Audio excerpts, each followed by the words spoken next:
ये वो समय था जब अस्तित्व अपने चरम पर था, जब ब्रह्मांड श्री के दिव्य प्रकाश में नहाया हुआ था।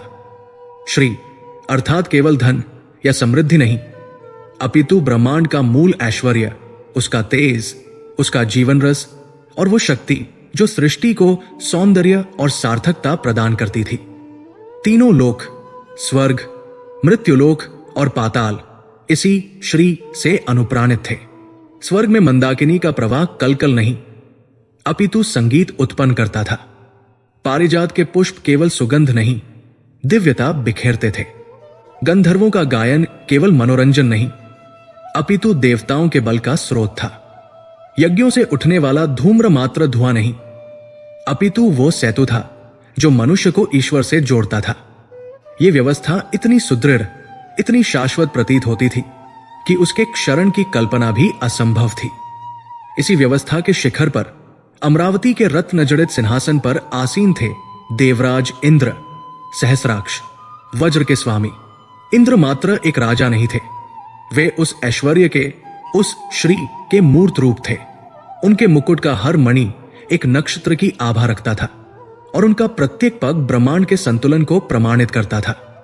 किंतु ऐश्वर्य का एक सहोत्पाद होता है, अभिमान, और इंद्र उस अभिमान के चरम पर थे। शक्ति का मद उनके विचारों में इतना घुल चुका था कि वे स्वयं को ही व्यवस्था का केंद्र बिंदु समझने लगे थे। वे भूल गए थे कि वे केवल उस श्री के संरक्षक हैं, स्वामी नहीं। ये मत तब अपनी पराकाष्ठा पर पहुंचा जब वे अपने दिव्य गजराज ऐरावत पर आसीन होकर त्रिलोक का विहार कर रहे थे।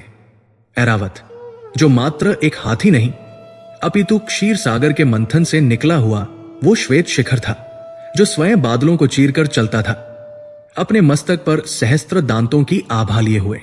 इंद्र का छत्र उन पर तना था, अप्सराएं चंवर डुला रही थी और गंधर्व उनकी स्तुति में लीन थे। उनकी दृष्टि में एक ऐसा दर्प था जो सत्कार और विनम्रता के भेद को मिटा चुका था।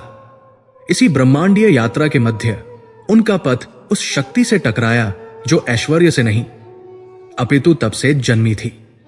वे थे महर्षि दुर्वासा। दुर्वासा जो स्वयं भगवान रुद्र के क्रोध के अंश थे, किंतु जिनका तप इतना प्रखर था कि वे ब्रह्मांड की किसी भी सत्ता से परे थे। वे न किसी नियम से बंधे थे, न किसी लोक के। उनका क्रोध प्रलयंकारी था तो उनका आशीर्वाद अमोघ। महर्षि दुर्वासा उस समय परम सात्विक आनंद की स्थिति में थे। वे अभी अभी वैकुंठ धाम से सृष्टि के पालक भगवान श्रीहरि विष्णु के दर्शन करके लौट रहे थे। उनके हृदय में वैकुंठ का आनंद हिलोरे ले रहा था। स्वयं भगवान नारायण ने अपनी कृपा के प्रतीक स्वरूप उन्हें अपनी वह दिव्य माला प्रसादित की थी जो उनके वक्ष पर सुशोभित थी। वो कोई साधारण पुष्पों की माला नहीं थी, वो वैजयंती माला थी जिसमें साक्षात महालक्ष्मी श्री का वास था। उसके प्रत्येक पुष्प में ब्रह्मांड का ऐश्वर्य और पराग में सृष्टि का तेज समाहित था। उस माला की सुगंध मात्र से दरिद्र भी सम्राट बन सकता था और निर्बल भी त्रिलोक विजयी। महर्षि दुर्वासा उस दिव्य आनंद में मग्न झूमते हुए चले आ रहे थे। तभी उनकी दृष्टि देवराज इंद्र पर पड़ी जो अपने समस्त वैभव के साथ उनकी ओर आ रहे थे। महर्षि के मन में सहज ही ये भाव आया कि जो प्रसाद उन्हें वैकुंठ से प्राप्त हुआ है वो त्रिलोक के राजा को ही सुशोभित होना चाहिए। ये त्रिलोक का सौभाग्य होगा यदि श्री का ये साक्षात स्वरूप उनके अधिपति को प्राप्त हो। एक तपस्वी की निश्चल उदारता के साथ वे मार्ग में खड़े हो गए। इंद्र का ऐरावत उनके समक्ष रुका। महर्षि ने उस दिव्य माला को अपने हाथों में उठाया। उस माला के प्रकट होते ही क्षण भर के लिए सूर्य का तेज भी फीका पड़ गया। उसकी सुगंध ने अमरावती के मार्ग को वैकुंठ में परिवर्तित कर दिया। देवराज, महर्षि की वाणी में तप की गंभीरता और प्रसाद का आनंद मिश्रित था। यह कोई साधारण माला नहीं है, यह स्वयं भगवान विष्णु की प्रसादित दिव्य माला है जिसमें त्रिलोक की श्री निहित है। इसे ससम्मान स्वीकार करो, यह तुम्हारे ऐश्वर्य को अक्षुण्ण रखेगी। इंद्र ने उस माला को देखा, फिर उन्होंने उस तपस्वी को देखा जो धूल धूसरित थे, जिनके वस्त्र वल्कल थे और जिनकी जटाएं उलझी हुई थी। इंद्र अपने मद में इतने चूर थे कि उन्हें उस माला की दिव्यता दिखाई ही नहीं दी। उन्हें वो मात्र वन पुष्पों की एक साधारण माला लगी, जिसे एक भिक्षुक समान तपस्वी उन्हें दे रहा था। उन्हें लगा त्रिलोक के स्वामी को यह साधारण भेंट देना उनका अपमान है। एक व्यंग्यात्मक मुस्कान उनके होठों पर तैर गई। उन्होंने उस माला का सत्कार करने के लिए अपना हाथ आगे नहीं बढ़ाया। उन्होंने उसे स्वयं धारण करना तो दूर, उस पर दृष्टिपात करना भी उचित नहीं समझा। अहंकारवश उन्होंने उस माला को अपने हाथ से लिया और उपेक्षापूर्वक उसे अपने वाहन ऐरावत के मस्तक पर डाल दिया। यह अनादर का चरम था। वह माला जो भगवान विष्णु का प्रसाद थी, जो स्वयं श्री का स्वरूप थी, उसे इंद्र ने अपने पशु के मस्तक पर फेंक दिया। ऐरावत यद्यपि दिव्य था, किंतु था तो एक गज ही। उस माला से निकलती तीव्र और अपरिचित दिव्य सुगंध ने उसे असहज कर दिया। उसे वो भार प्रतीत हुई। उसने अपनी सूंड उठाई, उस दिव्य माला को अपने मस्तक से झटक दिया और उसे नीचे पृथ्वी पर फेंक दिया। इतना ही नहीं, उस ऐश्वर्यमद में चूर अपने स्वामी के अहंकार से संक्रमित होकर उस गजराज ने अपना विशाल पैर उठाया और उस श्री स्वरूपा वैजयंती माला को निर्ममता से अपने पैरों तले कुचल दिया। वे पुष्प जिनमें ब्रह्मांड का तेज था, वे पंखुड़ियां जिनमें लक्ष्मी का वास था, वे सब उस पद की धूल में मिल गई। उनका दिव्य प्रकाश बुझ गया और उनकी सुगंध लुप्त हो गई। एक क्षण के लिए ब्रह्मांड में सब कुछ थम गया। गंधर्वों का संगीत रुक गया, हवा ने बहना बंद कर दिया और समय की गति मानो जम सी गई। महर्षि दुर्वासा ने जो देखा, उससे उनका सात्विक आनंद एक पल में भस्म हो गया। उन्होंने देखा कि जिस प्रसाद को स्वयं नारायण ने उन्हें दिया था, वो त्रिलोक के राजा के अहंकार और उसके वाहन के पैरों तले रौंदा जा रहा है। ये केवल एक माला का अपमान नहीं था, ये स्वयं श्री का अपमान था, ये वैकुंठ का अपमान था, ये भगवान विष्णु की कृपा का तिरस्कार था। महर्षि की भ्रिकुटी तन गई। उनकी आंखों में जो क्षण भर पहले आनंद से भरी थी, अब प्रलय की अग्नि धधक उठी। उनका तप जो युगों से संचित था, वो क्रोध बनकर उनके रोम रोम से फूट पड़ा। उनका शरीर कांपने लगा और उनकी वाणी वज्र से भी अधिक कठोर हो गई। इंद्र, वे चीत्कार उठे और उनकी ध्वनि से स्वर्ग के कंगूरे हिल गए। तुझे अपने ऐश्वर्य का, अपनी श्री का इतना अभिमान है? जिस शक्ति के मद में चूर होकर तूने आज भगवान विष्णु के प्रसाद का, साक्षात लक्ष्मी का अपमान किया है, तू उस श्री के योग्य नहीं है। तूने इस माला को कुचला है, तूने त्रिलोक के सौभाग्य को कुचला है। मैं दुर्वासा तुझे श्राप देता हूं। जिस श्री, लक्ष्मी, ऐश्वर्य के अभिमान में तुम चूर हो, वही श्री आज से तुम्हें और इन तीनों लोकों को त्याग देगी। ये शब्द नहीं थे, ये ब्रह्मांड का वो विधान था जो एक तपस्वी के मुख से घटित हो गया था। इंद्र का मद एक पल में उतर गया। उन्होंने उस महातपस्वी का क्रोध देखा और वे कांप उठे। वे ऐरावत से नीचे कूद पड़े और महर्षि के चरणों में गिर गए। क्षमा महर्षि, क्षमा, मुझसे भूल हो गई, मेरा अभिमान, क्षमा। दुर्वासा के स्वर में घृणा थी। अब क्षमा का समय बीत चुका है देवराज। तुमने ऐश्वर्य का जो अनादर किया है, अब तुम दरिद्रता का अर्थ समझोगे। तुमने प्रकाश का तिरस्कार किया है, अब तुम अंधकार को भोगोगे। आज से ये स्वर्ग, ये मृत्युलोक और ये पाताल तीनों ही श्रीहीन हो जाएंगे। देवता बलहीन हो जाएंगे और ऐश्वर्य के लिए भटकेंगे। इतना कहकर महर्षि दुर्वासा वहां से अंतर्धान हो गए। अपने पीछे छोड़ गए एक कांपता हुआ इंद्र और एक ऐसा भविष्य जिसकी किसी ने कल्पना भी नहीं की थी। श्राप के शब्द अभी आकाश में गूंज ही रहे थे कि उनका प्रभाव आरंभ हो गया। यह क्रमिक नहीं था, यह तात्कालिक था, जैसे किसी ने दीपक को बुझा दिया हो। पलक झपकते ही ब्रह्मांड श्रीहीन हो गया। सबसे पहले स्वर्ग ने अपना तेज खोया। अमरावती, जो स्वर्ण और मणियों से दमकती थी, वो एक साधारण पाषाण नगरी सी दिखने लगी। मणियों का प्रकाश बुझ गया, स्वर्ण का दमक धूमिल पड़ गया। पारिजात के वृक्ष, जो कल्पवृक्ष कहलाते थे, उनके पत्ते पीले होकर झरने लगे और वे ठूंठ में बदल गए। स्वयं इंद्र ने अनुभव किया कि उनके शरीर का बल क्षीण हो रहा है। उनका वज्र, जो पहाड़ों को धूल में मिला सकता था, वो हाथ में एक भारी निष्प्राण धातु के टुकड़े सा लगने लगा। अन्य देवता, अग्नि, वरुण, वायु, कुबेर सबने अपनी दिव्य शक्ति को खो दिया। अग्नि की ज्वाला में ऊष्मा नहीं रही, वरुण जल को नियंत्रित नहीं कर पा रहे थे और वायु की गति मंद पड़ गई। कुबेर के भंडार जो अनंत माने जाते थे वे रिक्त होने लगे, रत्न पत्थर बन गए और स्वर्ण मिट्टी में बदलने लगा। यह विनाश केवल स्वर्ग तक सीमित नहीं रहा, मृत्युलोक पर इसका प्रभाव और भी भयावह था। समुद्रों ने अपना ऐश्वर्य खो दिया। सागर जो रत्नाकर कहलाते थे वे सूखने लगे, उनका जल पीछे हटने लगा, जिससे तटों पर केवल कीचड़ और मृत जीव शेष रह गए। नदियों का जल सूख गया, भूमि बंजर हो गई, खेतों में खड़ी फसलें एक पल में राख हो गई। वृक्षों ने फल देना बंद कर दिया, गायों ने दूध देना बंद कर दिया। मनुष्यों के हृदय से उदारता, प्रेम और करुणा जो श्री के ही सूक्ष्म रूप थे वे लुप्त हो गए। सर्वत्र केवल क्षुधा, तृष्णा और दरिद्रता का हाहाकार मच गया। सबसे भयावह घटना यह हुई कि यज्ञ बंद हो गए। जब मनुष्य आहुति देते तो अग्निदेव उसे स्वीकार ही नहीं करते थे। मंत्रों ने अपना प्रभाव खो दिया। देवता जिन्हें यज्ञ भाग से बल मिलता था वे और भी निर्बल हो गए, क्योंकि मृत्युलोक से उन तक ऊर्जा पहुंचना बंद हो गया। मनुष्य और देवता का संबंध जो यज्ञ पर आधारित था वो टूट गया। ब्रह्मांड का संतुलन जो देवों के ऐश्वर्य और बल पर टिका था वो अब भंग हो चुका था। और जब भी संतुलन भंग होता है दूसरी शक्ति को उभरने का अवसर मिलता है।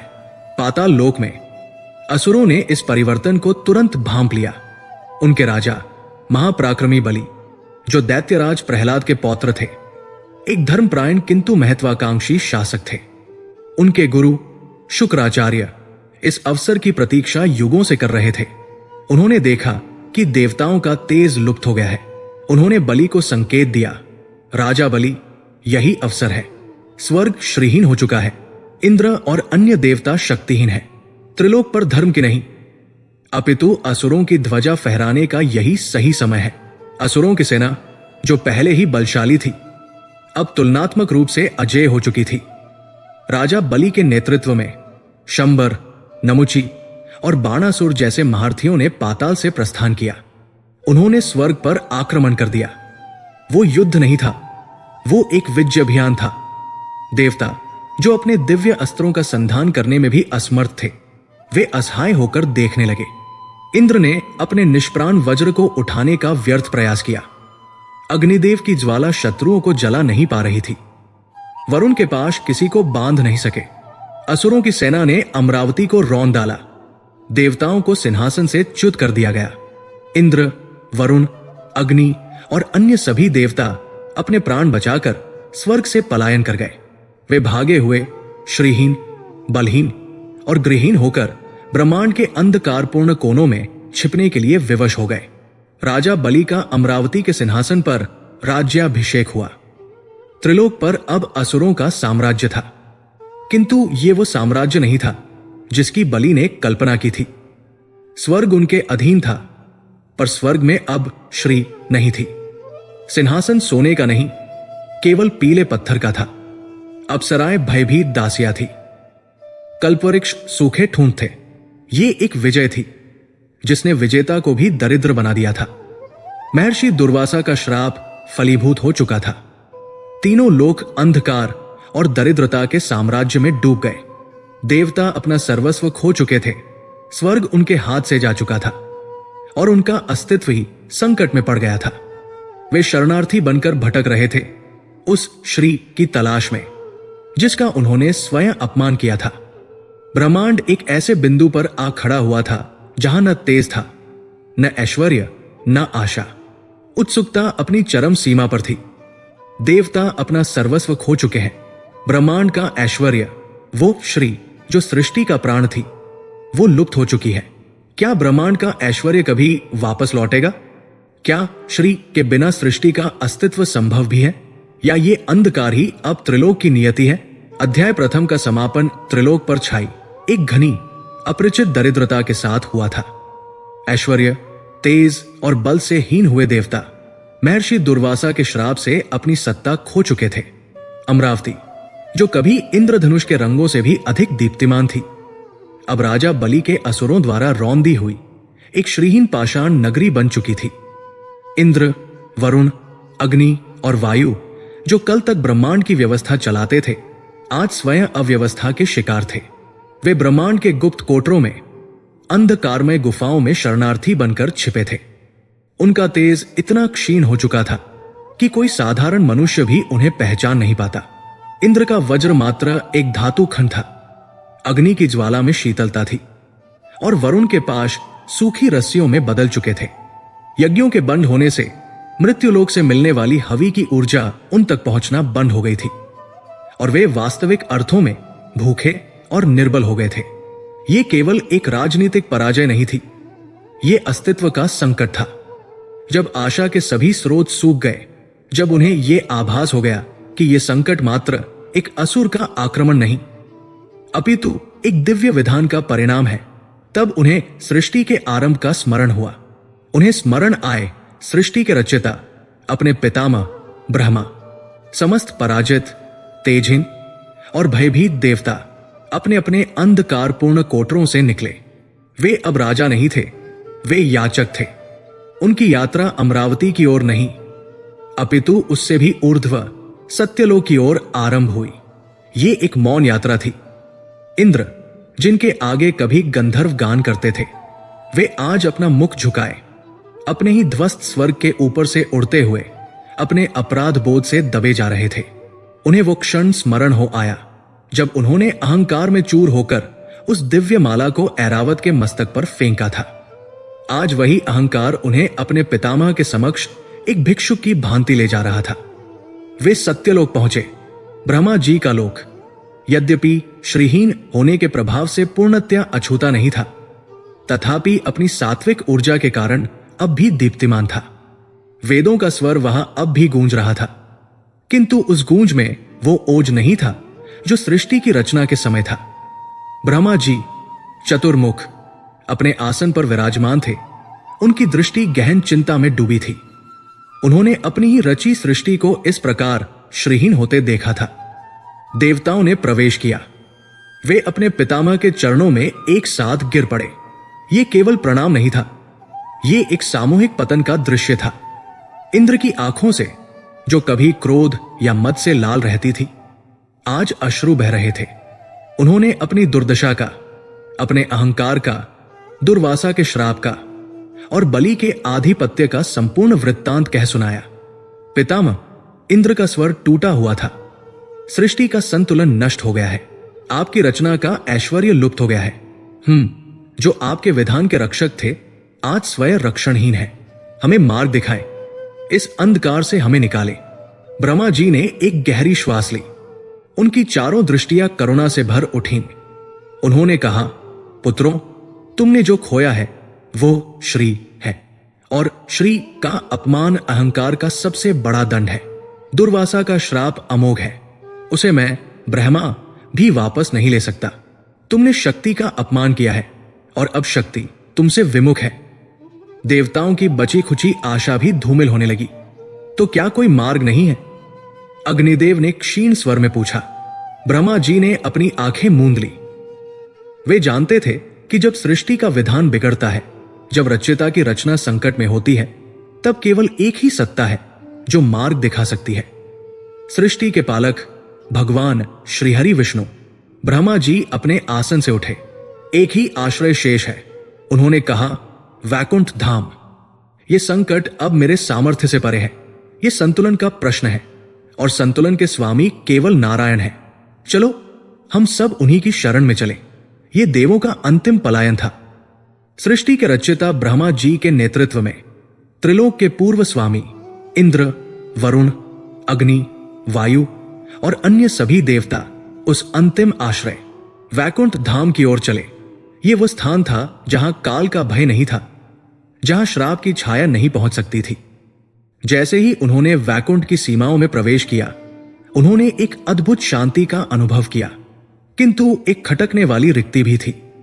वैकुंठ सदा की भांति प्रकाशमान था, पारिजात की सुगंध व्याप्त थी, किंतु वो दिव्य श्री, वो ऐश्वर्य की अधिष्ठात्री जो सदा भगवान के चरणों के पास विराजमान रहती थी, वे वहां नहीं थी। वैकुंठ अपने स्वामी के तेज से प्रकाशित था, किंतु अपनी स्वामिनी की उपस्थिति से वंचित था। उन्होंने देखा क्षीर सागर के अनंत विस्तार पर सहस्त्र फणों वाले शेषनाग की धवल शैया पर सृष्टि के पालक पीतांबर धारी भगवान नारायण विराजमान थे। उनका नील वर्ण ब्रह्मांड के समस्त अंधकार को सोख लेने की क्षमता रखता था। उनके मुख पर एक ऐसी मंद मुस्कान थी जो सृष्टि के प्रलय या उत्थान दोनों से निर्लिप्त प्रतीत होती थी। वे ऐसे प्रतीत हो रहे थे मानो वे इसी क्षण की प्रतीक्षा कर रहे थे। ब्रह्मा जी आगे बढ़े और उनके पीछे समस्त देवताओं ने साष्टांग दंडवत प्रणाम किया। उनके मुकुट जो अब तेजहीन थे वैकुंठ की भूमि पर टिक गए। ब्रह्मा जी ने हाथ जोड़कर स्तुति आरंभ की। हे नारायण, हे मधुसूदन, हे सृष्टि के पालक, आपकी ही रची ये सृष्टि आज संकट में है। देवता श्रीहीन हो चुके हैं, असुरों ने धर्म को अपच्युत कर दिया है, यज्ञ बंद है, समुद्र सूख रहे हैं और त्रिलोक में हाहाकार मचा है। इंद्र ने अपने मद में श्री का अपमान किया और महर्षि दुर्वासा के श्राप ने त्रिलोक को ऐश्वर्यहीन कर दिया है। हे प्रभु, आप ही इस संतुलन को पुनः स्थापित कर सकते हैं, आप ही हमें इस विपदा से उबार सकते हैं। भगवान नारायण ने अपनी कमल नयने खोली। उनकी दृष्टि में न क्रोध था न आश्चर्य, वे मंद मंद मुस्काए। उनकी वो मुस्कान जो ब्रह्मांड की समस्त जटिलताओं का उत्तर थी, उस क्षण देवताओं को कुछ रहस्यमयी लगी। उन्होंने इंद्र की ओर देखा जो भय और लज्जा से कांप रहे थे। देवताओं, भगवान की वाणी क्षीर सागर की लहरों के समान शांत और गहरी थी। जो घटित हुआ है वो अहंकार का स्वाभाविक परिणाम है। तुमने श्री को केवल एक ऐश्वर्य या एक आभूषण समझा। तुमने ये विस्मृत कर दिया कि श्री स्वयं एक चेतना है। वे आद्या शक्ति का स्वरूप है। वे वहां नहीं रहती जहां सम्मान नहीं होता। इंद्र ने हाथ जोड़कर कहा, प्रभु, हम अपने अपराध के लिए दंडित हो चुके हैं। हमने अपना सर्वस्व खो दिया है। अब कृपा करें, हमें बताएं कि श्री कहाँ है, हम उन्हें कैसे पुनः प्राप्त कर सकते हैं। भगवान विष्णु की मुस्कान गहरी हुई। उन्होंने क्षीर सागर की ओर संकेत किया जिस पर वे स्वयं विराजमान थे। देवताओं, श्री समुद्र की पुत्री है। वे क्षीर सागर के मंथन से ही प्रकट हुई थी। जब उनका घोर अपमान हुआ, जब उन्हें त्रिलोक के राजा द्वारा एक पशु के मस्तक पर फेंका गया और कुचला गया, तब वे अपने अपमान से आहत होकर वही लौट गई जहां से वे आई थी। वे इसी क्षीर सागर, दूध का सागर में विलीन हो गई है। त्रिलोक का समस्त ऐश्वर्य, तेज और सौभाग्य सब कुछ इस सागर की गहराइयों में समा गया है। देवताओं ने उस अनंत शांत दिखने वाले दुग्ध के सागर को देखा। उन्हें विश्वास नहीं हुआ कि ब्रह्मांड की सारी समृद्धि इस जल के नीचे छिपी है। तो हम उन्हें कैसे वापस लाएंगे प्रभु? वरुण देव ने पूछा। उन्हें पुनः प्राप्त करने का भगवान विष्णु ने गंभीरता से कहा, और इस श्राप से मुक्त होने का केवल एक ही मार्ग है। उन्होंने एक क्षण का विराम लिया और जब वे बोले तो उनके शब्दों ने देवताओं के रोंगटे खड़े कर दिए। तुम्हें उस क्षीर सागर का मंथन करना होगा। जैसे दूध को मथने से मक्खन निकलता है, वैसे ही इस क्षीर सागर का मंथन करने पर ही श्री और अन्य सभी दिव्य रत्न पुनः प्रकट होंगे। और केवल श्री ही नहीं, भगवान ने एक ऐसा प्रलोभन जोड़ा जिसकी आवश्यकता देवताओं को थी। इसी सागर की गहराइयों में अमृत का घट भी छिपा है। उसे पीकर तुम पुनः अजय और अमर हो जाओगे। अमृत का नाम सुनते ही देवताओं की बुझती आंखों में एक क्षणिक चमक आई, किंतु वो अगले ही पल घोर निराशा में बदल गई। समुद्र मंथन, वो भी इस अनंत क्षीर सागर का। इंद्र ने अपनी शक्तिहीन भुजाओं को देखा। हां इंद्र, भगवान नारायण ने सहमति में सिर हिलाया। ये तुम्हारे बल से परे है। ये कार्य न अकेले देवता कर सकते हैं, और नहीं ये कार्य तुम्हारे शत्रु असुर अकेले कर सकते हैं। ब्रह्मा जी इस पहेली को समझने का प्रयास कर रहे थे। प्रभु, आपके कहने का तात्पर्य क्या है? भगवान विष्णु अपने आसन से उठे। उनका पीतांबर लहराया और ब्रह्मांड की समस्त राजनीति, समस्त कूटनीति उस क्षण सजीव हो उठी। उन्होंने वो मार्ग बताया जो नारायण का मार्ग कहलाया, एक ऐसी युक्ति जो धर्म की स्थापना के लिए किसी भी सीमा तक जा सकती थी। देवताओं, उन्होंने दृढ़ स्वर में कहा, यदि तुम्हें श्री और अमृत चाहिए तो तुम्हें शक्ति की आवश्यकता होगी। वो शक्ति वर्तमान में तुम्हारे पास नहीं है, वो असुरों के पास है। इसलिए तुम्हें इस असंभव कार्य को संभव बनाने के लिए अपने जन्म जन्मांतर के शत्रु राजा बलि और उसकी असुर सेना से संधि करनी होगी। यह वाक्य वज्रपात के समान था। देवता सन्न रह गए। संधि असुरों के साथ, जिनके हाथों वे पराजित हुए थे, जिन्होंने उनका स्वर्ग छीना था। यह असंभव है प्रभु। वायुदेव ने विरोध किया। वे हमारा उपहास करेंगे, वे हमें बंदी बना लेंगे। वे कभी सहमत नहीं होंगे। वे सहमत होंगे, भगवान विष्णु ने आश्वस्त किया, क्योंकि तुम उन्हें वो वस्तु अर्पित करोगे जिसका लोभ वे भी त्याग नहीं सकते। तुम उनके समक्ष अमृत का प्रस्ताव रखोगे।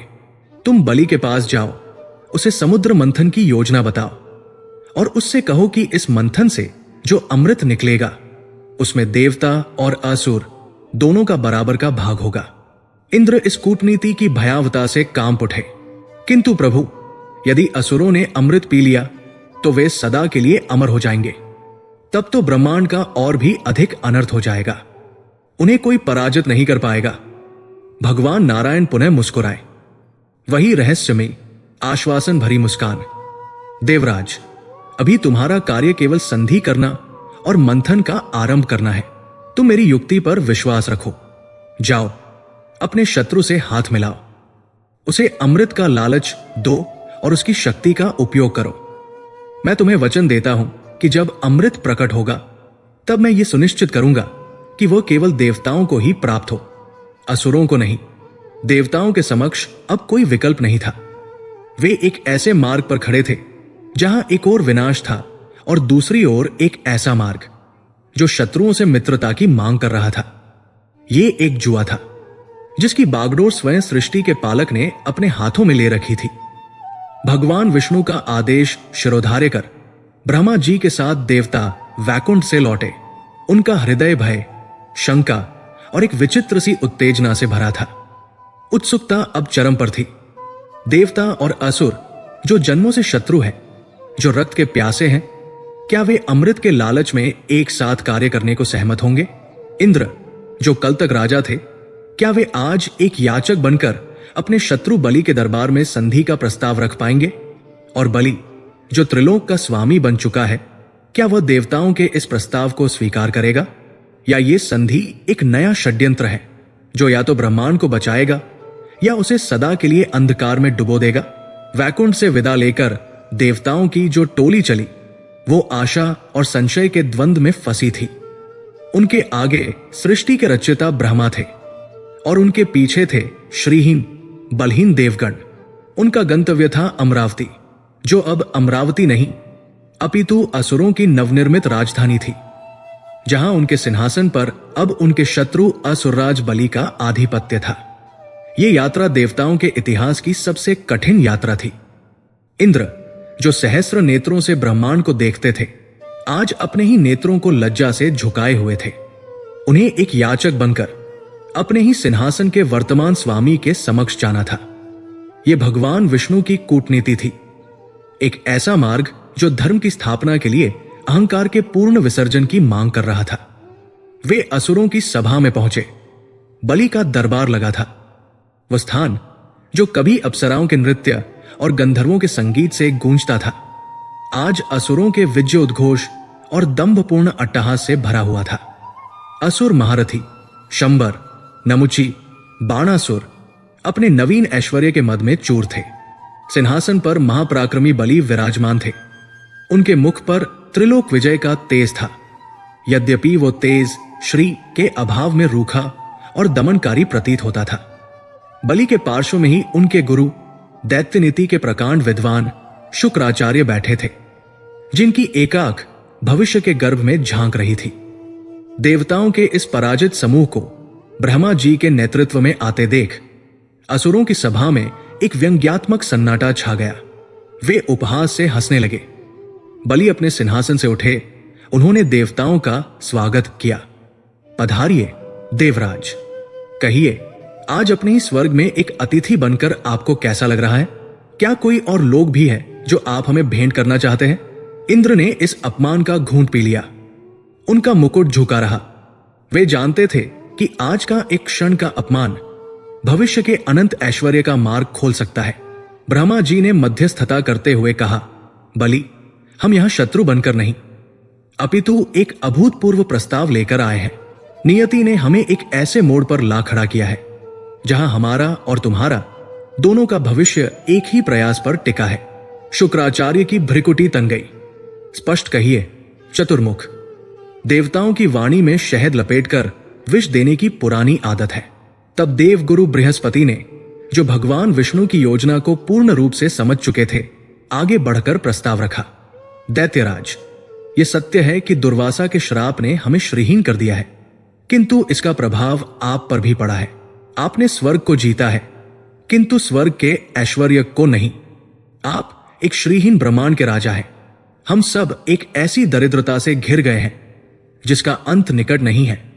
बलि इस सत्य को जानते थे। उन्होंने एक सूखी कल्पवृक्ष की डाली को देखा। तो समाधान क्या है देवगुरु? समाधान है क्षीर सागर की गहराइयों में। बृहस्पति ने कहा, भगवान नारायण ने हमें मार्ग दिखाया है। श्री अपने अपमान से आहत होकर अपने पिता समुद्र में विलीन हो गई है। उन्हें पुनः प्राप्त करने के लिए हमें क्षीर सागर का मंथन करना होगा। यह सुनते ही असुरों में हलचल मच गई। मंथन? इतना विशाल कार्य? शुक्राचार्य की आंख में एक चमक आई। वे समझ गए कि यह योजना देवताओं के बस की नहीं है। और आप ये प्रस्ताव लेकर हमारे पास क्यों आए हैं? क्योंकि आप बलहीन हैं। शुक्राचार्य ने कहा, आप चाहते हैं कि हम असुर अपने बल से सागर को मथें, और जब श्री प्रकट हो तो आप उन्हें लेकर पुनः स्वर्ग पर आधिपत्य जमा लें। नहीं, इंद्र ने पहली बार दृढ़ता से कहा, यद्यपि उनके स्वर में याचना थी। हम वो नहीं चाहते, क्योंकि श्री के साथ ही इंद्र ने अपना अंतिम पासा फेंका। उसी सागर में अमृत अभी छिपा है। अमृत, ये वो शब्द था जिसने सभा का वातावरण बदल दिया। असुर पराक्रमी थे, बलशाली थे, त्रिलोक विजयी थे, किंतु वे नश्वर थे। वे युद्ध में मारे जा सकते थे। अमरता उनकी सबसे बड़ी अभिलाषा थी। बलि की आंखें लोभ से चौड़ी हो गई। अमृत? हां दैत्यराज, बृहस्पति ने कहा, भगवान विष्णु की योजना के अनुसार हम सब मिलकर देवता और असुर क्षीर सागर का मंथन करेंगे। उस मंथन से जो कुछ भी निकलेगा, श्री, अमृत और अन्य सभी रत्न, उन सब पर हम दोनों का समान अधिकार होगा। असुरों में कोलाहल मच गया। यह एक अविश्वसनीय प्रस्ताव था। शुक्राचार्य ने बलि को एकांत में ले जाकर चेतावनी दी, राजन, यह विष्णु की कोई गहन कूटनीति है। देवता कभी अपना लाभ असुरों से नहीं बांट सकते। वे अमृत का लोभ देकर हमारा उपयोग करना चाहते हैं। बलि ने अपने गुरु की ओर देखा। गुरुदेव, आप सत्य कहते होंगे। यह छलावा हो सकता है, किंतु यह अवसर भी है। यदि यह सत्य है तो हम सदा के लिए अमर हो जाएंगे, और यदि यह छलावा है, बलि ने अपनी गदा को देखा, तो हम देवताओं को उसी सागर में डुबो देंगे। हमारे पास खोने के लिए क्या है? हम पहले ही त्रिलोक के स्वामी हैं, किंतु पाने के लिए अमरता है। हम ये संधि करेंगे। भगवान विष्णु की कूटनीति सफल हुई। अमृत के लोभ में असुरराज बलि संधि के लिए तैयार हो गए। इतिहास में पहली बार दो शाश्वत शत्रु, देवता और असुर, एक ही ध्वज के नीचे एक ही लक्ष्य के लिए एकत्रित हुए। अब आरंभ हुआ महामंथन का आयोजन। यह कोई यज्ञ नहीं था, यह ब्रह्मांड का सबसे बड़ा यांत्रिक और भौतिक उपक्रम था। क्षीर सागर के तट पर दोनों सेनाएं एकत्रित हुई। पहला प्रश्न था मथनी का। सागर को मथने के लिए कोई साधारण वस्तु काम नहीं आ सकती थी। इसके लिए एक ऐसे पर्वत की आवश्यकता थी जो ब्रह्मांड के अक्ष के समान दृढ़ हो। सर्वसम्मति से मंदराचल पर्वत को चुना गया। मंदराचल, जो अपनी स्वर्ण शिखरों के लिए विख्यात था, जिसकी जड़ें पाताल तक और शिखर आकाश को छूता था। किंतु उसे लाएगा कौन? देवता बलहीन थे। असुरों ने अपने पूर्ण बल का प्रदर्शन करते हुए बाणासुर और नमुची के नेतृत्व में पर्वत को उखाड़ने का प्रयास किया। उन्होंने अपनी पूरी शक्ति लगा दी, किंतु पर्वत अपने स्थान से रंच मात्र भी नहीं हिला। वे थककर चूर हो गए। तब देवताओं और असुरों ने मिलकर एक साथ प्रयास किया।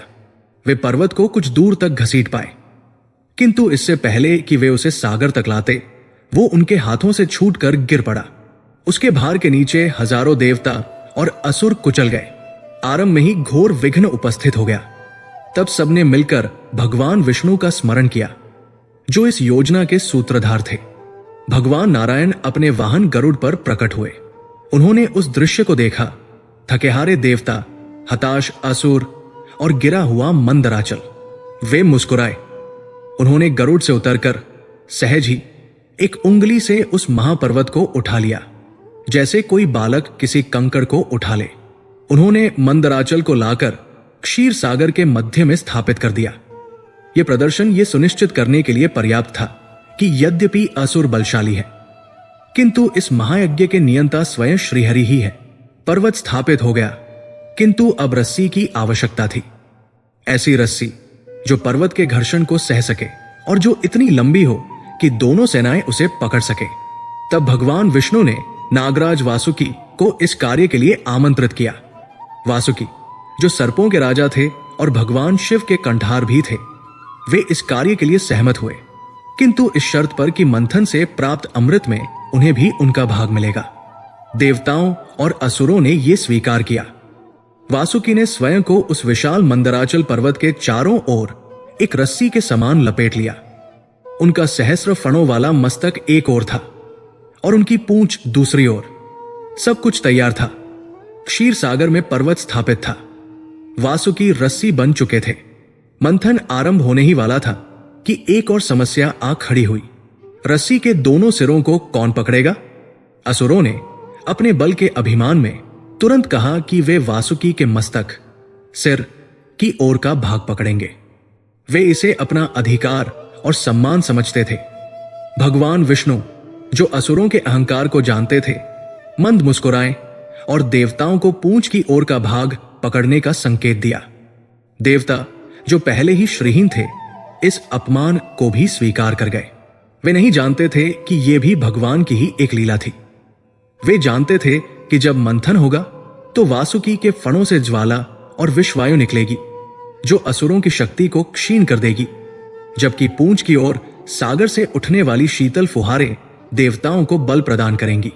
तब जब सब निराश हो चुके थे, भगवान विष्णु ने वो किया जिसकी किसी ने कल्पना नहीं की थी। उन्होंने स्वयं को इस महायज्ञ में समर्पित कर दिया। भगवान नारायण ने एक विशाल कच्छप, कछुआ का अवतार धारण किया। यह कोई साधारण कछुआ नहीं था।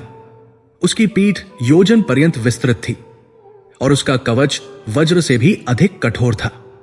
कच्छप अवतार लेकर भगवान विष्णु उस क्षीर सागर की अतल गहराइयों में उतर गए।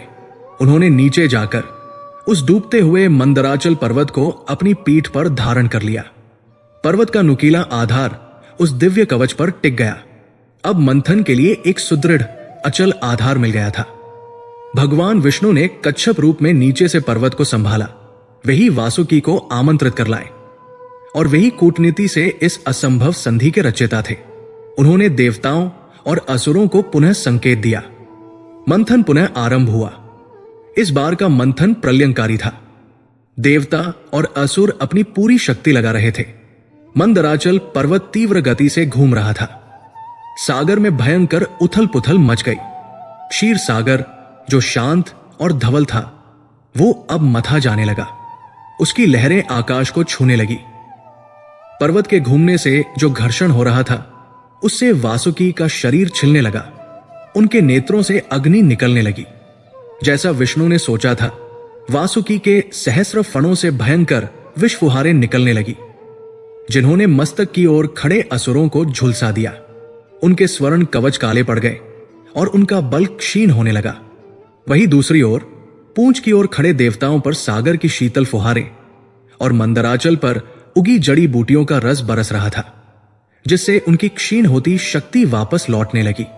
असुरों ने इसे देखा, किंतु अमृत के लोभ में वे जलते हुए भी पीछे नहीं हटे। मंथन का वेग बढ़ता गया।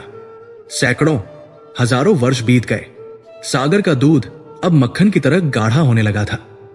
पर्वत की चट्टानें घिस घिस कर सागर में मिल रही थी। सागर में रहने वाले करोड़ों जीव उस घर्षण में पिसकर नष्ट हो गए। सागर का जल, जो पहले श्वेत था, वो अब काला पड़ने लगा। एक भयंकर ऊष्मा उत्पन्न होने लगी। अचानक मंथन का घर्षण एक ऐसे बिंदु पर पहुंच गया जहां उसने सागर की सतह को नहीं अपितु ब्रह्मांड की उस गुप्त नस को छेड़ दिया, जहां सृष्टि का सारा अंधकार, सारा पाप, सारा नकारात्मक तत्व संग्रहित था। अमृत या श्री से पहले उस क्षीर सागर से वो निकला जिसकी किसी ने कल्पना तक नहीं की थी। सागर के केंद्र से, जहां मंदराचल घूम रहा था, एक भयंकर काला धुआं उठा। यह धुआं नहीं था, यह साक्षात मृत्यु थी। हलाहल, ब्रह्मांड का सबसे घातक विष। यह वो विष था जिसे सृष्टि ने युगों युगों से अपने गर्भ में छिपा रखा था। आज वह इस अनियंत्रित मंथन से बाहर आ गया था। वो मात्र विष नहीं था, वो एक जीवित सत्ता था। वो एक तरल अग्नि था, इतना घातक कि उसकी एक बूंद भी समस्त सृष्टि को भस्म कर सकती थी। वो सागर से एक काले भयावह बादल की तरह उठा और तीव्र गति से फैलने लगा। उसकी ज्वाला और उसकी वाष्प जहां तक पहुंची, सृष्टि जलने लगी। क्षीर सागर का जल उबलकर भाप बनने लगा। आकाश में उड़ते पक्षी जलकर राख होने लगे। मंदराचल पर्वत, जो स्वर्ण का था, वो काला पड़कर पिघलने लगा। वासुकी ने पीड़ा से चीत्कार कर मंथन को रोक दिया। देवता और असुर, जो क्षण भर पहले अमृत के स्वप्न देख रहे थे, वे अब अपने प्राणों की रक्षा के लिए भागने लगे। विष की एक बूंद ने नमुची के कवच को गला दिया। इंद्र का ऐरावत उस विष की गंध मात्र से मूर्छित होकर गिर पड़ा। असुरों का बल, देवताओं की आशा, सब उस विष की ज्वाला के समक्ष पिघलने लगे। ऐसा प्रतीत हुआ कि यह समाधान ही विनाश का कारण बन गया है। हलाहल अब रुक नहीं रहा था। वो सागर से निकलकर स्वर्गलोक, मृत्युलोक और पाताल लोक, तीनों की ओर एक साथ बढ़ने लगा। ब्रह्मांड का अंत निकट आ गया। यह वह प्रलय था जिसे देवताओं और असुरों ने स्वयं अपने लोभ से उत्पन्न किया था। उत्सुकता अपनी चरम सीमा पर थी। सृष्टि प्रलय के कगार पर है। देवता और असुर, जो इस विनाश के जनक हैं, वे स्वयं भाग खड़े हुए हैं। भगवान विष्णु कच्छप रूप में सागर की गहराइयों में पर्वत को थामे हुए हैं। वे स्वयं इस विष को रोक नहीं सकते। ब्रह्मा जी अपने सत्यलोक को भस्म होते देख रहे हैं। इस महाविनाश से अब कौन रक्षा करेगा? वो कौन सी शक्ति है जो इस हलाहल को पीने का सामर्थ्य रखती है? क्या यह महामंथन, ब्रह्मांड की सबसे बड़ी घटना, सृष्टि के विनाश के साथ यहीं समाप्त हो जाएगा? सृष्टि अपने ही लोभ की अग्नि में जल रही थी। वो हलाहल, वो ब्रह्मांडीय विष मात्र एक तरल नहीं था, वो साक्षात प्रलय था, जिसे देवताओं और असुरों के संयुक्त अहंकार और लोभ ने क्षीर सागर के गर्भ से मुक्त कर दिया था। वह काले धूम्र के मेघों के समान उठा और त्रिलोक को अपनी चपेट में ले लिया। उसकी ज्वाला से नक्षत्र गलकर टपकने लगे। स्वर्ग के स्वर्ण शिखर पिघलकर काले पड़ गए और मृत्युलोक की नदियां उबलकर सूख गई। मंदराचल पर्वत, जो स्वयं इतना दृढ़ था, वो उस विष के ताप से चटकने लगा। वासुकी, जो रस्सी बने थे, वे पीड़ा के मारे अपने फणों को पटकने लगे, जिससे भूकंप आने लगे। देवता और असुर, जो क्षण भर पहले अमृत के अमर स्वप्न में खोए थे, अब अपनी नश्वरता को बचाने के लिए भाग खड़े हुए। उनकी संधि, उनका लोभ, उनका पराक्रम, सब उस एक विष ज्वाला के समक्ष निरर्थक सिद्ध हो गया। बलि, जिसने त्रिलोक जीता था, वो अपने प्राण बचाने के लिए भागा। इंद्र, जो स्वर्ग वापस पाना चाहते थे, वे अपनी दिशा भूल गए। असुरों के कवच गल गए। देवताओं के तेजहीन मुख और भी काले पड़ गए। ये वो विनाश था जिसका कोई नियंता नहीं था। ये वो संकट था जिसका कोई समाधान नहीं था। वे सब भागे। वे ब्रह्मा जी के पास पहुंचे, जो अपने सत्यलोक को ही उस विष की लपटों में घिरता देख व्यथित थे। पितामह, देवताओं ने चीत्कार किया, ये क्या हो गया? ये समाधान तो विनाश बन गया। आपने ही हमें नारायण का मार्ग दिखाया था, किंतु ये मार्ग तो महाप्रलय की ओर ले गया। ब्रह्मा जी की दृष्टि गंभीर थी। उन्होंने अपनी सृष्टि को इस प्रकार भस्म होते देखा। वे जानते थे कि जब रचयिता की रचना और पालक का संतुलन दोनों ही विफल होने लगे, तब केवल एक ही शक्ति है जो सहार में से ही सृजन का मार्ग निकाल सकती है। वो शक्ति जो इन सब ऐश्वर्यों, संधियों और लोभ से परे है, जो वैरागी भी है और परम भोक्ता भी। पुत्रों, ब्रह्मा जी ने कहा, भगवान विष्णु इस समय कच्छप रूप में अपने धर्म का पालन कर रहे हैं। वे इस सृष्टि यज्ञ के आधार स्तंभ बने हुए हैं। वे वहां से हट नहीं सकते। इस हलाहल को, इस प्रलय को यदि कोई रोक सकता है तो वे केवल महादेव हैं। वे ही आदि है, वे ही अंत है, और वे ही इस विष को धारण कर सकते हैं। कैलाश चलो, इसके अतिरिक्त कोई मार्ग शेष नहीं है। समस्त देवता और असुर ब्रह्मा जी के नेतृत्व में उस जलते हुए ब्रह्मांड को पार करते हुए कैलाश की ओर भागे।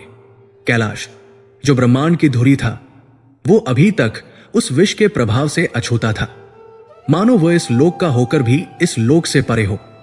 वहां पहुंचकर उन्होंने जो देखा वो उनकी व्यथा को और भी बढ़ा गया।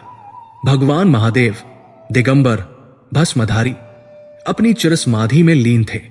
उनके मुख पर परम शांति थी, मानो बाहर ब्रह्मांड जल रहा हो और भीतर एक नवीन सृष्टि का सृजन हो रहा हो।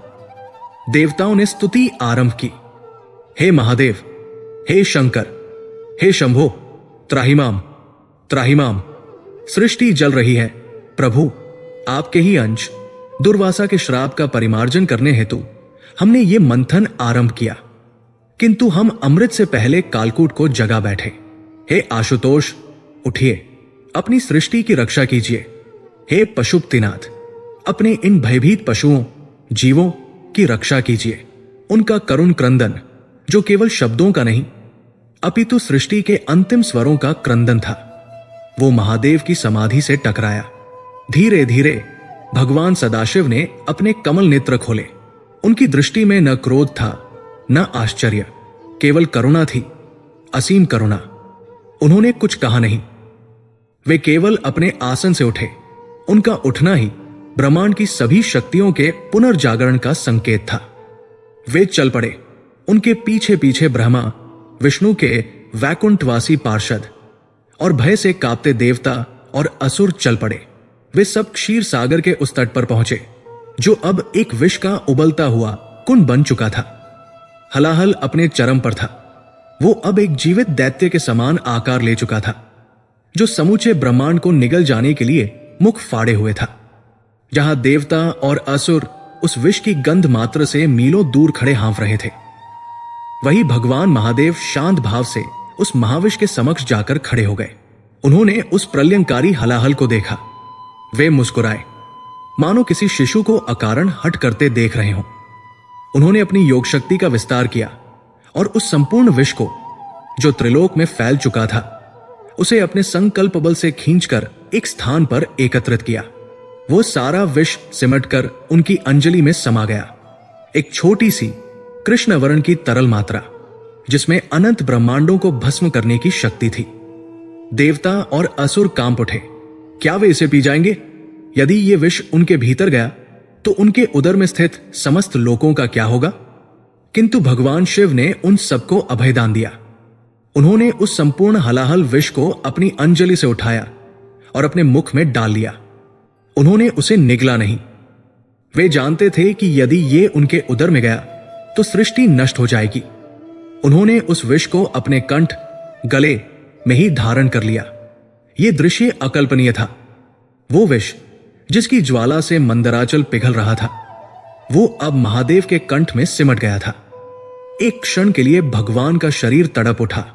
उस विष का प्रभाव इतना तीव्र, इतना घातक था कि उसने उनके कंठ को भीतर से जलाना आरंभ कर दिया। उनका वह गौरवर्ण कंठ, जो भस्म से सुशोभित रहता था, वो भीतर की उस ज्वाला से जलकर बाहर से घोर नीला पड़ गया। वो ऐसा नीला हुआ जैसे घने वर्षा मेघों का रंग, या जैसे परम शून्य का अंधकार। उन्हें असीम पीड़ा हुई, किंतु उनके मुख पर शांति बनी रही। उन्होंने उस पीड़ा को भी पी लिया। सृष्टि बच गई। विष जो प्रलय लाने आया था, वो अब महादेव के कंठ का आभूषण बन गया। देवताओं और असुरों ने जय जयकार किया। जय नीलकंठ, जय महादेव के स्वरों से ब्रह्मांड गूंज उठा। ब्रह्मा जी ने अश्रुभरी आंखों से उन्हें प्रणाम किया। भगवान महादेव नीलकंठ कहलाए वह देव जिसने सृष्टि की रक्षा के लिए स्वयं विष का पान कर लिया। संकट टल गया। भगवान नीलकंठ ने देवताओं और असुरों को देखा, एक हल्की सी मुस्कान दी, मानो कह रहे हो लोभ की सीमा होती है और वे अंतर्धान होकर पुनः कैलाश लौट गए। अब वातावरण शुद्ध था, विष जा चुका था, किंतु उसका भय बना हुआ था। देवता और असुर जो मृत्यु के मुख से लौटे थे, वे अब अधिक दृढ़ निश्चय थे। वे समझ गए थे कि ये यज्ञ कितना बड़ा है। वे भगवान विष्णु के कच्छ अवतार को और भगवान शिव के नीलकंठ स्वरूप को प्रणाम कर पुनः अपने अपने स्थान पर पहुंचे।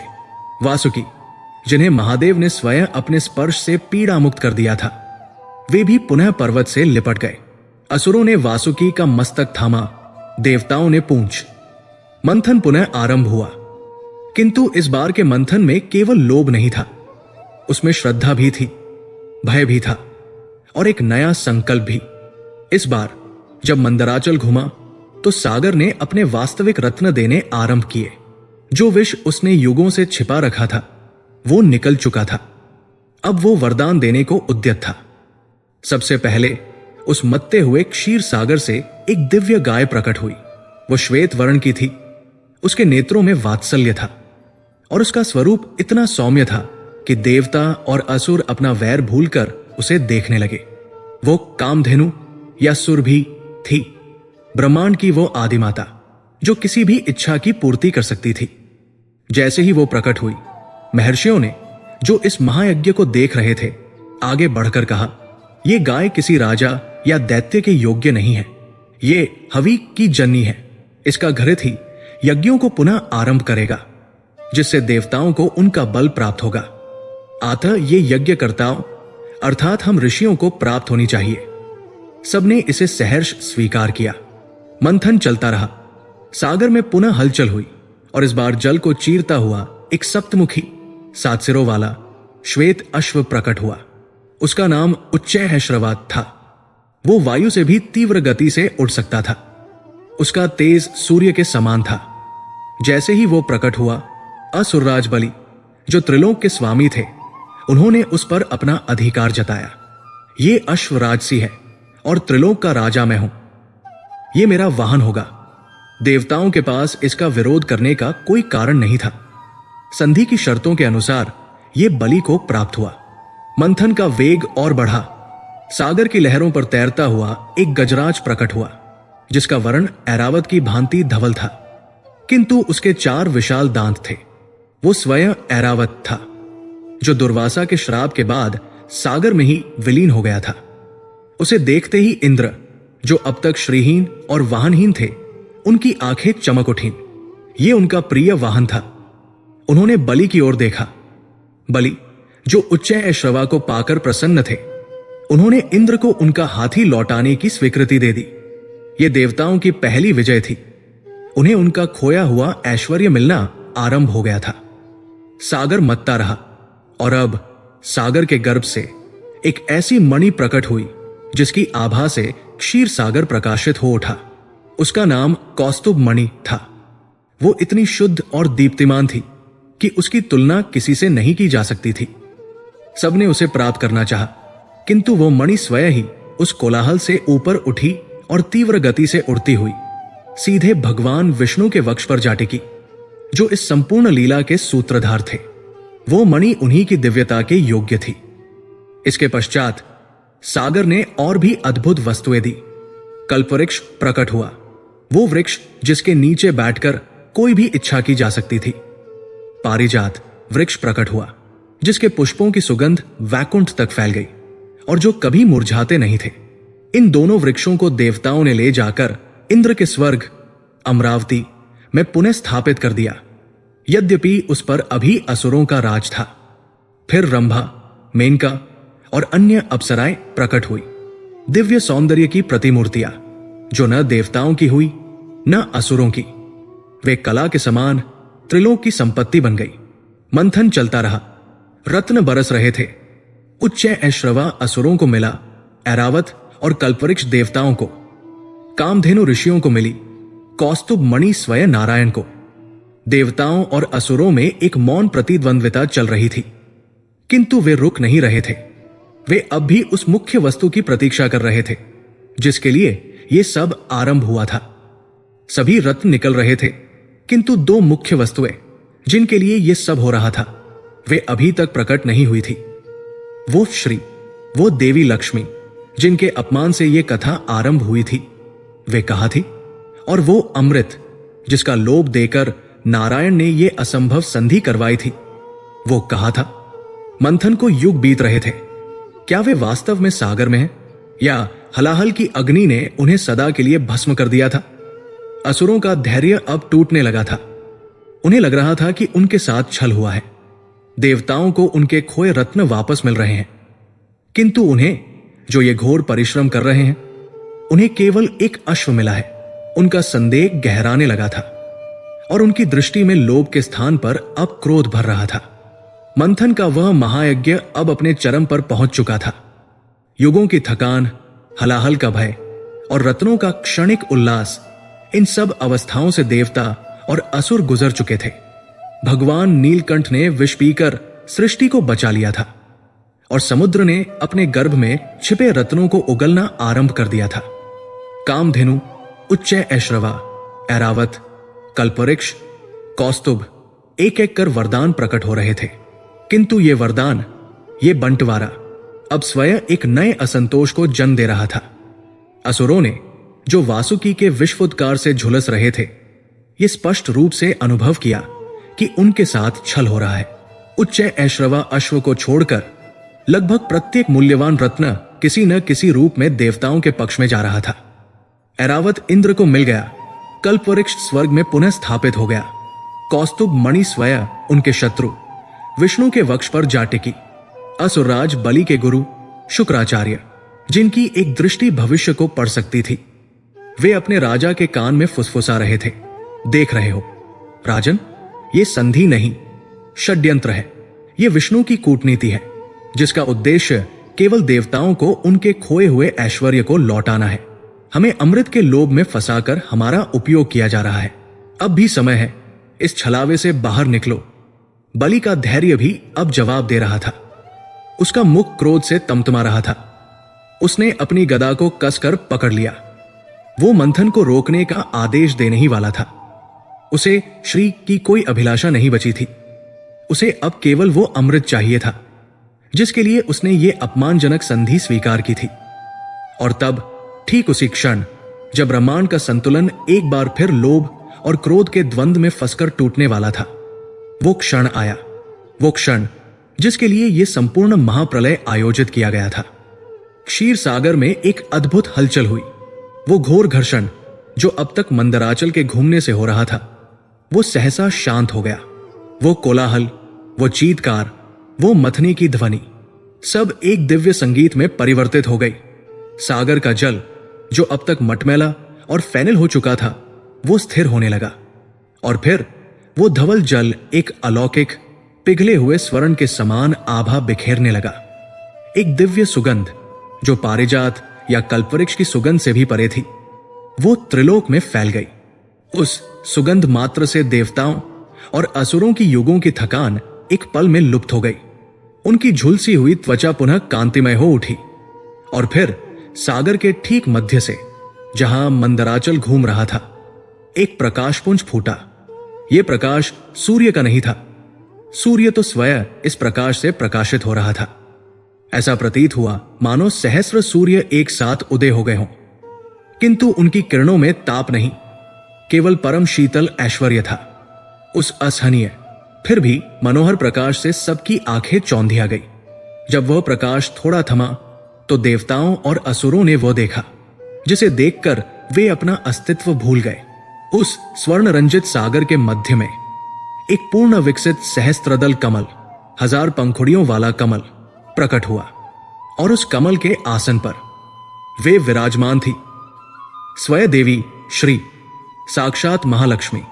वे मात्र सौंदर्य की प्रतिमा नहीं थी, वे सौंदर्य का स्रोत थी।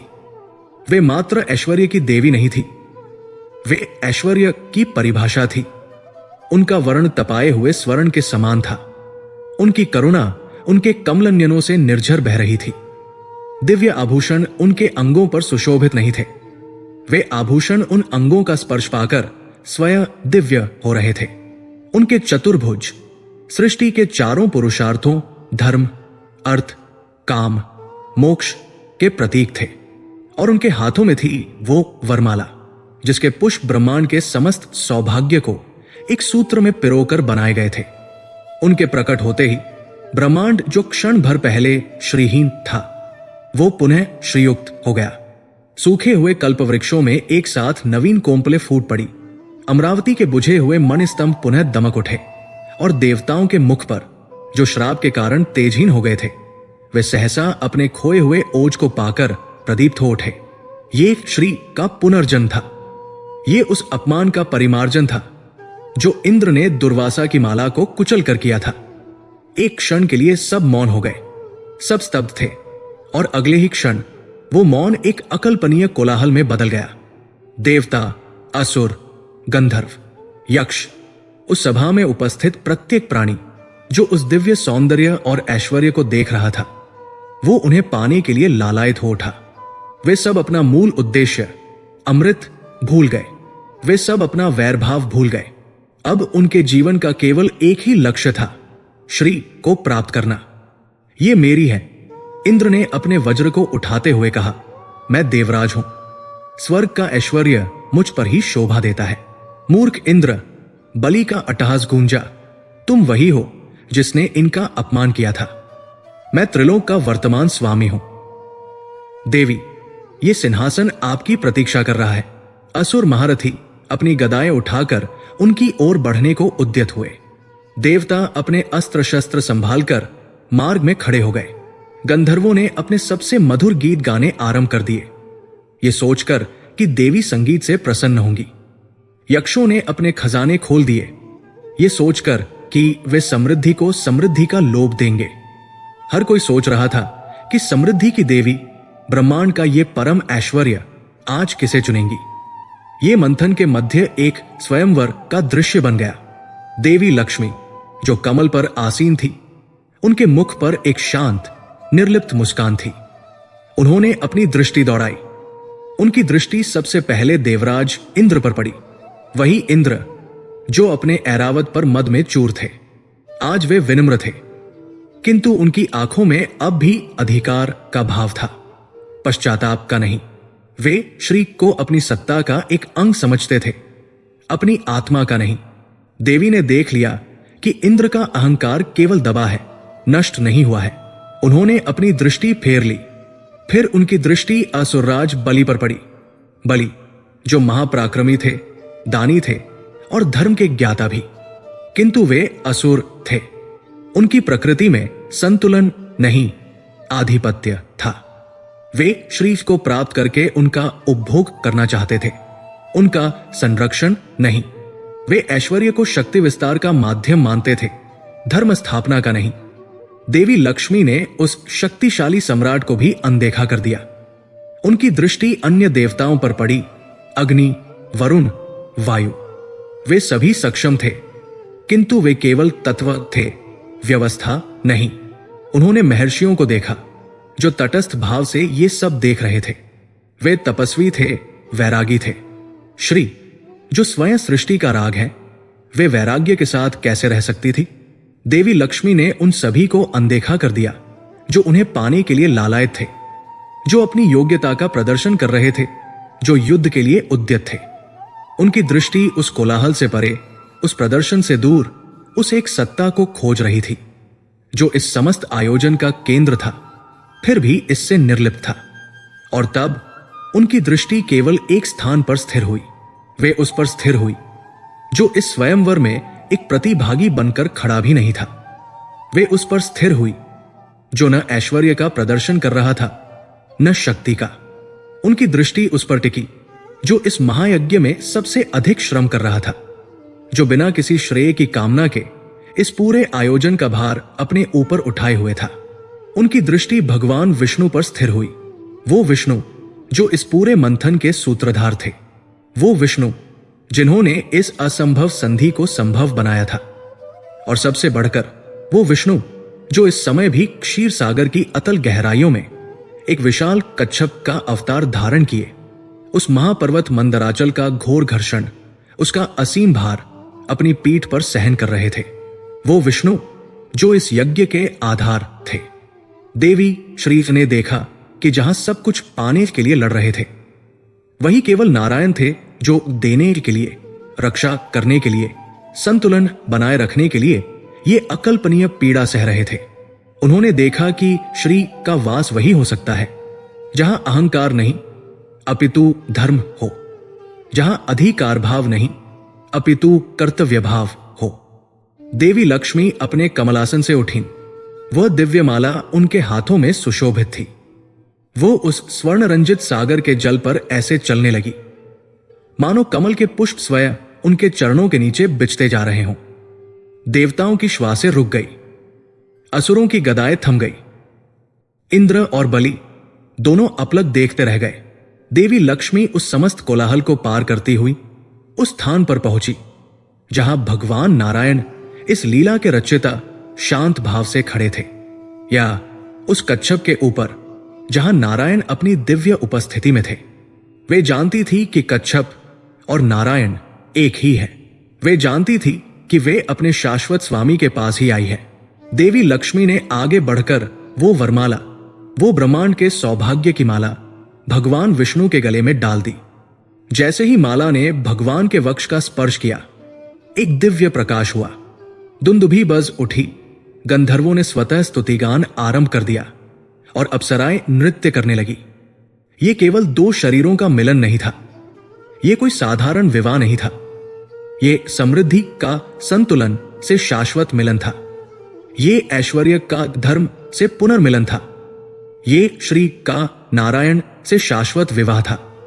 ये उस ब्रह्मांडीय व्यवस्था की पुनर्स्थापना थी जो इंद्र के अहंकार के कारण भंग हो गई थी। भगवान विष्णु जो अब तक केवल पालक थे, वे अब श्रीप्ति लक्ष्मीप्ति भी बन गए। देवताओं ने जय जयकार किया।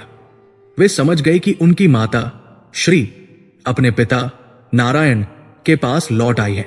अब उनका ऐश्वर्य कोई नहीं छीन सकता, क्योंकि वो अब धर्म द्वारा संरक्षित था। किंतु जहां देवताओं के खेमे में उत्सव आरंभ हुआ, वहीं दूसरी ओर असुरों के खेमे में प्रलयंकारी सन्नाटा छा गया। असुरों ने जो युगों से मंथन कर रहे थे, जो विष पी रहे थे, जो झुलस रहे थे, उन्होंने देखा कि मंथन का पहला और सबसे बड़ा पुरस्कार स्वयं श्री बिना किसी बंटवारे के, बिना किसी विमर्श के सीधे उनके परम शत्रु विष्णु को मिल गया। यह संधि की शर्तों का खुला उल्लंघन था। बलि की मुट्ठी इतनी जोर से भिंची कि उसकी गदा कांप उठी। शुक्राचार्य की आंखें क्रोध से लाल हो गई। छल, यह साक्षात छल है। असुरों की सेना में कोलाहल मच गया। श्री तो विष्णु को मिल गई, ब्रह्मांड का ऐश्वर्य तो लौट आया, किंतु वह देवताओं के पाले में चला गया। असुरों के हाथ अब भी खाली थे। उनका धैर्य जो अब तक बना हुआ था, वो इस विवाह को देखकर टूट गया। उत्सुकता अब अपने चरम पर थी। श्री का अध्याय समाप्त हो गया था, किंतु अमृत का क्या होगा? क्या असुर जो अब तक केवल धैर्य धरे थे, वे इस एकपक्षीय विवाह और ऐश्वर्य के बंटवारे को स्वीकार करेंगे? उनका विश्वास संधि से उठ चुका था। अब सागर में केवल एक ही वस्तु शेष थी, अमृत। और असुरों ने उसी क्षण यह प्रतिज्ञा कर ली कि चाहे इसके लिए त्रिलोक को नष्ट ही क्यों न करना पड़े, वे अमृत घट देवताओं के हाथ नहीं लगने देंगे। मंथन का अगला चरण अब सहयोग नहीं, संघर्ष होने वाला था।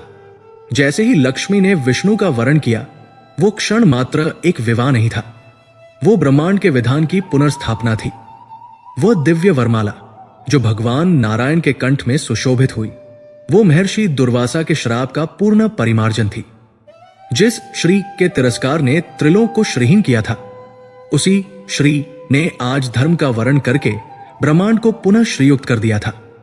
देवताओं जो क्षण भर पहले तक तेजहीन, मलिन और पराजित थे, उनके शरीरों में एक अलौकिक तेज का संचार होने लगा। उनके मुकुट जो धूमिल पड़ गए थे, वे पुनः दमकने लगे। उनके शस्त्र जो प्रभावहीन हो गए थे, वे पुनः जागृत हो उठे। ये तेज अमृत का नहीं था, यह श्री की उपस्थिति का, सौभाग्य की पुनर्स्थापना का तेज था। इंद्र का सिंहासन जो सूना पड़ा था, वो पुनः अपने स्वामी के योग्य आभा से भर उठा।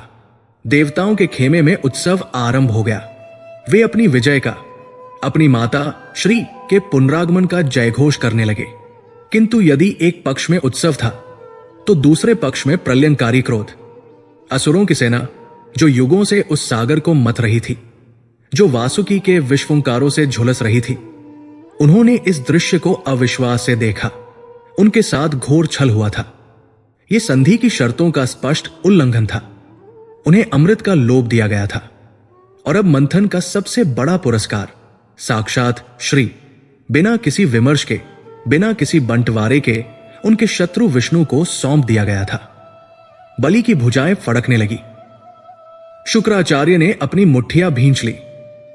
राजन, शुक्राचार्य चीत्कार उठे, ये विष्णु की कूटनीति है। उन्होंने हमारा उपयोग किया। उन्होंने हमारे बल से सागर को मथवाया, हलाहल का विष हमें पिलाया, और जब वरदान का समय आया तो उन्होंने श्री को स्वयं हड़प लिया। इस संधि को भंग करो, आक्रमण करो। असुरों का धैर्य, जो लक्ष्मी के सौंदर्य को देखकर क्षण भर के लिए विचलित हुआ था, वो अब घृणा में बदल गया। उन्होंने अपनी गदाएं, अपने खड्ग उठा लिए। वे युद्ध के लिए उद्यत हो गए और ठीक उसी क्षण जब दोनों सेनाएं पुनः एक दूसरे के रक्त की प्यासी होकर आमने सामने खड़ी थी, मंथन का अंतिम वरदान प्रकट हुआ। क्षीर सागर में, जो अब शांत हो चुका था, एक अंतिम हलचल हुई। जल के भीतर से एक दिव्य पुरुष प्रकट हुए, जिनका वर्ण श्याम था, जो पीतांबर धारण किए हुए थे, जिनके चतुर्भुजों में शंख, चक्र और औषधियां थी। वे थे स्वयं भगवान धन्वंतरी, आयुर्वेद के जनक, देवों के वैद्य, और उनके हाथों में था वह जिसकी प्रतीक्षा में यह महायज्ञ आरंभ हुआ था। एक स्वर्ण कलश जो दिव्य आभा से दमक रहा था और जिसके भीतर भरा था अमृत। अमृत श्री का अध्याय समाप्त हुआ, किंतु अमृत का संघर्ष आरंभ हो गया। जैसे ही असुरों ने उस कलश को देखा, वे श्री के छलावे को भूल गए। वे समझ गए कि यदि ये कलश भी देवताओं के हाथ लग गया तो वे सदा के लिए पराजित हो जाएंगे। बलि ने गर्जना की, छीन लो। इससे पहले कि देवता कुछ समझ पाते, असुरों की सेना, जो बल में देवताओं से कहीं अधिक श्रेष्ठ थी, वो भगवान धन्वंतरी पर टूट पड़ी। एक भयंकर युद्ध आरंभ हो गया। असुरों ने अपनी संपूर्ण शक्ति का प्रयोग किया और उस अमृत घट को धन्वंतरी के हाथों से छीन लिया। ज्यों ही कलश उनके हाथ में आया, वे विज्जनाद करते हुए उस स्थान से भागे। वे जानते थे कि यदि वे रुक गए तो देवता उन्हें घेर लेंगे। वे उस कलश को लेकर पाताल की ओर भागे ताकि वहां शांति से वे सब अमृत पान कर अमर हो सके। देवताओं के खेमे में हाहाकार मच गया। यह सर्वनाश था। श्री के मिलने का उत्सव एक क्षण में मातम में बदल गया। युगों का परिश्रम, हलाहल का पान, सब व्यर्थ हो गया। यदि असुरों ने अमृत पी लिया तो यह ब्रह्मांड सदा के लिए उनके अधीन हो जाएगा। श्री भी उस धर्म की रक्षा नहीं कर पाएंगी जो स्वयं अमर असुरों के समक्ष असहाय हो जाएगा। पराजित, हताश और भयभीत देवता एक बार फिर दौड़े अपने अंतिम आश्रय भगवान विष्णु के पास। नारायण, नारायण, ये अनर्थ हो गया। वे अमृत ले भागे। प्रभु, अब धर्म की रक्षा असंभव है। आपने ही ये मार्ग दिखाया था। अब आप ही इस प्रलय को रोकिए। भगवान विष्णु, जिनके वक्ष पर अभी अभी देवी लक्ष्मी ने वरमाला डाली थी, वे मंद मंद मुस्कुरा रहे थे। उनकी मुस्कान में कोई चिंता नहीं थी, केवल एक गहन कूटनीति का विश्वास था। उन्होंने देवताओं को आश्वस्त किया, धैर्य रखो देवगण। असुरों ने बल से अमृत घट को छीना है, किंतु वे उसे बुद्धि से धारण नहीं कर पाएंगे। उन्होंने घट को पाया है, अमृत को नहीं। तुम बस देखो। भगवान विष्णु अंतर्धान हो गए। दूसरी ओर असुरों के खेमे में, जो अब पाताल की सीमा पर पहुंच चुके थे, एक नया ही विवाद छिड़ गया। वे अमृत घट को लेकर तो आ गए, किंतु अब प्रश्न यह था कि उसे पहले कौन पिएगा। मैं राजा हूं, पहला अधिकार मेरा है। बलि ने कहा, नहीं, हमने युद्ध में इसे छीना है, हम महारथी पहले पिएंगे। राहु ने कहा। उनमें घमासान वाचिक युद्ध छिड़ गया। वे एक दूसरे पर ही शस्त्र उठाने को उद्यत हो गए। वे ये निर्णय नहीं कर पा रहे थे कि इस अमृत का बंटवारा कैसे हो। उनका बल यहां काम नहीं आ रहा था, उनमें संतुलन नहीं था। और तभी उस कोलाहल के मध्य उन्होंने उसे देखा। वहां जहां युद्ध और क्रोध का वातावरण था, वहां सहसा वसंत आ गया। एक अलौकिक सुगंध फैली और उस सुगंध के स्रोत के रूप में एक नारी उस ओर चली आ रही थी। वो श्री से भी भिन्न थी। यदि श्री ऐश्वर्य और मातृत्व का प्रतीक थी, तो ये नारी, ये साक्षात मोह का, माया का और अकल्पनीय सौंदर्य का प्रतीक थी। उसका लावण्य ऐसा था कि क्रूरतम असुरों के हाथों से उनकी गदाएं छूटकर गिर पड़ी। उसका नाम था मोहिनी। वो भगवान विष्णु का ही मायावी स्त्री रूप थी। ये वो रूप था जो बल को नहीं, बुद्धि को, विवेक को और संयम को भ्रमित करने के लिए जन्मा था। मोहिनी असुरों के पास पहुंची। उसकी पायल की झंकार उनके हृदय की धड़कनों को रोक रही थी। उसने अपनी कमान जैसी भ्रिकुटी को मटकाते हुए मधुरतम स्वर में कहा, हे वीर असुरों, आप जो त्रिलोक के स्वामी हैं, इस प्रकार एक दूसरे से क्यों लड़ रहे हैं? ये अमृत घट, क्या आप इसका बंटवारा नहीं कर पा रहे? लाइए, ये घट मुझे दीजिए। मैं, एक साधारण स्त्री, आप सभी को पंक्तिबद्ध बिठाकर अपने हाथों से ये अमृत पिलाऊंगी। क्या आपको मुझ पर विश्वास है? असुर, जो बल के प्रतीक थे, वे मोह के प्रतीक के समक्ष पूर्णतः पराजित हो गए। वे अपना सारा विवेक, अपना सारा संशय भूल गए। वे उस रूपजाल में ऐसे फंसे कि उन्होंने स्वेच्छा से सहर्ष वो अमृत घट, जिसके लिए उन्होंने त्रिलोक को दाव पर लगा दिया था, उस मायाविनी स्त्री के हाथों में सौंप दिया। हमें आप पर पूर्ण विश्वास है देवी। वे सब एक स्वर में बोले। भगवान विष्णु की कूटनीति सफल हुई। मोहिनी ने कहा, ठीक है, देवता भी यहां आ चुके हैं। उन्होंने भी परिश्रम किया है। यह धर्म नहीं होगा कि उन्हें कुछ न मिले। आप सब एक पंक्ति में बैठ जाए और देवता दूसरी पंक्ति में। मैं बारी बारी से सबको पिलाऊंगी।